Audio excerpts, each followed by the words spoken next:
कोई अंदर वो टैलेंट कहिए। हमारी हिंदी लगती थी, पंजाबी की बुक्स होती थी, नया बड़ा चाव होता था कि उनको पढ़ के, और उनको पढ़ के हम छुट्टियों से पहले ही रख देते थे और पूरा साल कहीं से भी कोई सवाल पूछ ले हमारे याद होता था, कहीं से भी कोई क्वेश्चन पूछ ले, क्योंकि इंटरेस्ट से पढ़ा जाता था, रुचि से। एज ए लोग नावल पढ़ते हैं जैसे, या टीवी सीरियल देखते हैं, उस तरह से हमें होता कि हाँ ये दो बुक तो यार एक साइड में रख दो, बात ही खत्म। हिंदी पढ़ ली, पंजाबी कहीं से कोई पूछ ले याद है। बड़े इंटरेस्ट से पढ़ते थे और छुट्टियां होते ही होमवर्क पूरा करते थे। जो होमवर्क मिल जाता था कि यार पहले इसको खत्म करो ताकि टेंशन रहे ही ना, होमवर्क करके रख देते थे। और जो स्टडी होती थी वो लास्ट जब छुट्टियां खत्म होती थी, स्कूल लगने से पहले 5-4 दिन सब बुक्स को फिर से एक बार चेक करते पढ़ते, ताकि वो सब माइंड में फिर से रिन्यू हो जाए। और फिर जब पढ़ा करते तो इमेज बना के पढ़ा करते थे हम लोग। 32 नेशनल गेम खेलना, जो भी होमवर्क मिलता था, रिसेस टाइम 45 मिनट का या 1 घंटे का होता था, हमें याद नहीं, तो उस 45 मिनट में हम जो खाना खा के शायद 1 किलोमीटर जाना, 1 किलोमीटर वापस आना, कुल मिला के 10 मिनट लगाते थे हम। स्पीड से भागे जाते, बच्चे क्या कर रहे हैं हमें नहीं पता होता था, हम स्पीड से जाते, गेट के अंदर घुसते, माता जी को आवाज देते खाना रख दो, उनको पता होता था, तो वो खाना रखा पड़ा होता, खाया, पूरी स्पीड से वापस, और उस आधे घंटे में या 40 मिनट में अपना होमवर्क किया करते थे हम। मॉनिटर भी होते थे स्कूल के, कभी हम होते थे, कभी कोई दूसरा। तो फिर एक एग्रीकल्चर का पीरियड होता था हमारे, और एग्रीकल्चर वहां कोई करवाता ही नहीं था, हम कर लेते तो कर लेते। तो एग्रीकल्चर के पीरियड में सारे बच्चे शरारतें करते और हम होमवर्क करते।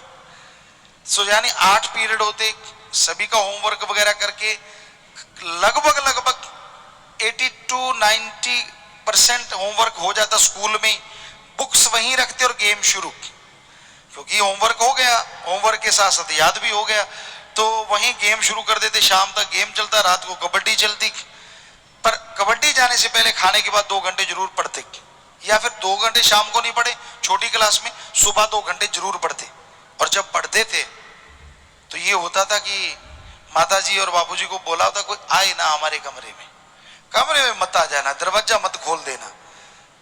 कई बार दरवाजा खुला छोड़ के पढ़ते, क्योंकि हम उसको इमेज बना बना के पढ़ते थे कि किसी भी फार्मूले की इमेजेस बनाते, उसको लिखते लिखते उसकी इमेजेस फिट कर लेते माइंड में।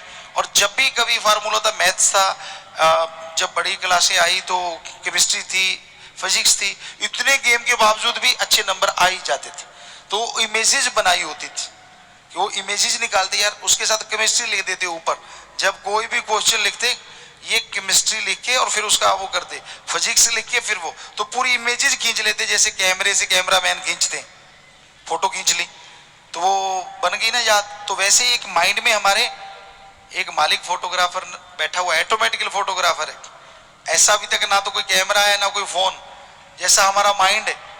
आप रिपीट करके टाइम पीस को देख लो।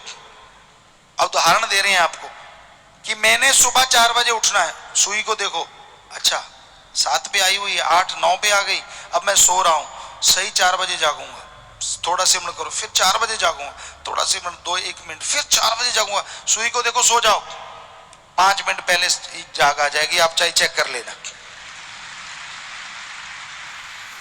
ऐसा माइंड है, अब आप इस्तेमाल में ही ना लाओ तो चाहे फिर दिमाग है चाहे भूसे का बोरा बराबर है।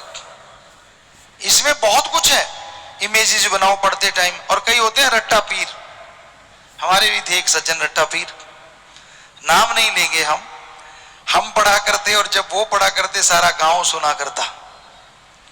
वो चुबारे पे बैठ जाते और फिर रट्टा चलता, हो आसपास जाने वालों को भी याद हो जाता क्वेश्चन कौन सा याद किया जा रहा है। हल्दी घाटी की लड़ाई फलां टाइम में, हल्दी घाटी की लड़ाई फलां टाइम, चलता ही रहता काम। तो आप में से भी कई रट्टा पीर होंगे बच्चों। पर इमेजेस बना के पढ़ने में जो मजा है, यानी पूरा शांत, उस टाइम कोई ख्याल नहीं, कोई टीवी नहीं, कुछ नहीं होना चाहिए। जब पढ़ने लगो तो फिर 2 घंटे पढ़ने की दो, सिमरन करने लगो तो फिर वो टाइम सिमरन को ही दो, बाकी दुनिया से कट ऑफ, पूरे वर्ल्ड से कट ऑफ, पूरे फैमिली से कट ऑफ, सिर्फ बुक्स और आप, सिर्फ राम और आप। जब इस तरह से पढ़ाई करोगे तो कोई आपको तरक्की करने से रोक नहीं सकता। ये पक्का है। तो माँ बाप थोड़ा इस तरह से मोटिवेशन करें बच्चों को। और हमारे तो माँ बाप को पता ही नहीं था पढ़ाई होती क्या है, पढ़ा करते थे। ऐसे बहुत से बैकग्राउंड होगी जिन्होंने बहुत तरक्की की, लेकिन उनके माँ बाप को जरूरी नहीं। तो कहने का मतलब यही है कि पढ़ने का इंटरेस्ट होना चाहिए। कई बार बच्चे पूछते पिताजी आप 32 नेशनल गेम, हमने कहा 3 गेम तो हमारे ये दान सिंह चरणजीत खेलते थे, कबड्डी था, वॉलीबॉल था, क्रिकेट था। जब ये थक जाते तो फिर हम शॉर्ट पुट वालों के साथ, फिर जेवलिन के साथ, फिर डिस्कस वालों के साथ, कभी कभी खो खो वालों के साथ भी दांव लगा लेते थे। फिर कहीं हाई जंप, कहीं लॉन्ग जंप, और वहां खत्म नहीं होता था सिलसिला। हम लोग खाना खाते, गांव में सूरज रहते रहते खाना खा लेते, खाना खाते और खाना खाते ही खिसक जाते।